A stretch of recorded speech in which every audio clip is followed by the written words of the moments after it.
Hi everyone! Have a good day po sa ating lahat guys. So ngayon papakita ko po sa inyo ang aking lulutuin mamaya for dinner ito, pero ngayon ko to hinihimay-himay.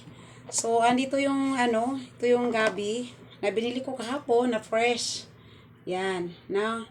So ito, tinatanggalan ko to guys ng balat niya. So pwede natin siyang igaganito na lang guys, no? Pwede natin gamitin ang ating hands to cut this. Ganyan, no?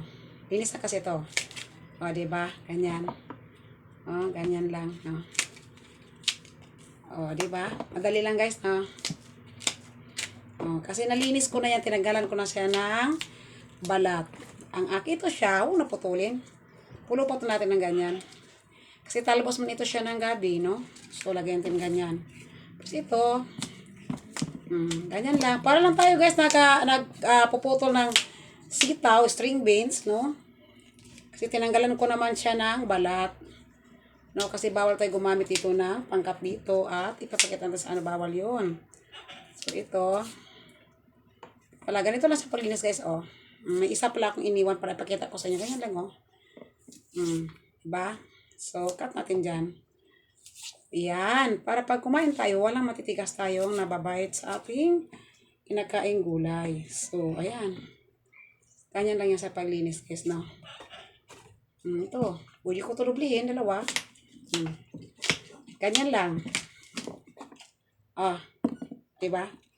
Kita ko sa inyo. Yan, inalisan na yan siya ng balat. No? So, cut lang natin siya ng ganito. No need to use kasi, ito siya, pwede natin gamitan ng, pa natin kita. Yan. Na. So, ayan yan. Pa.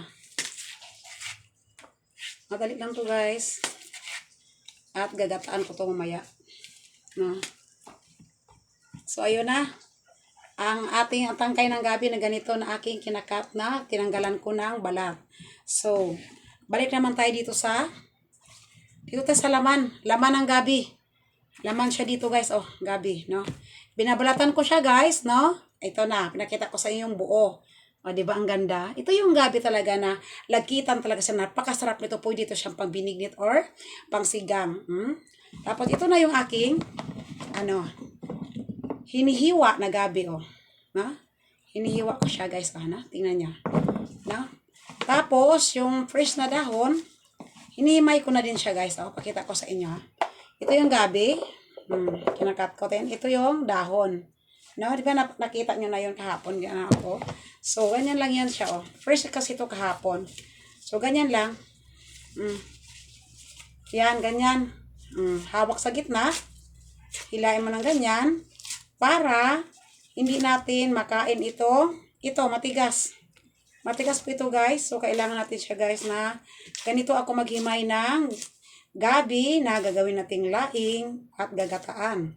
Kasi tingnan nyo naman guys, may naiiwan talaga yan. So, wait lang. So, may special set on my back. So, ganito talaga siya yun. Yan na guys, no? So, ayan na siya. Na? Tangkay ng gabi, hinimay na inalisan ko ng balat at pinutol-putol. Using my hands, din ito ang gabi. Laman niya, no? Yan. At saka ito yung dahon. So, ayun.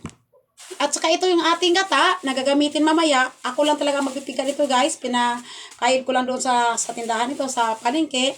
Din ako nito guys. So, ang unang gata nito guys is yun ang tinatawag na kakangkata, itatabi ko yon. Tapos yung pangalawang gata, yun po ang aking isasabaw para maluluto itong laman ng gabi. No?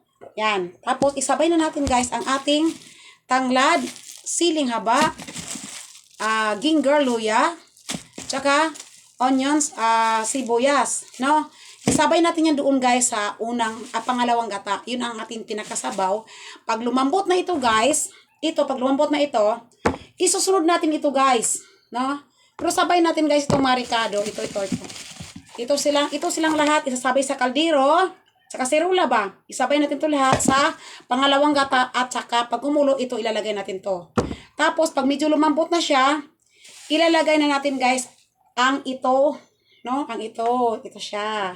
At saka itong dahon ng gabi at isasabay na rin natin lagay ang ating kakanggata.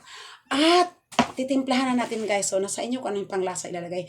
So that's it. Thank you for watching. Sana may napulutang aral ang aking gulay na lulutuin mamaya. Bye guys. Please follow for more and subscribe. And thank you.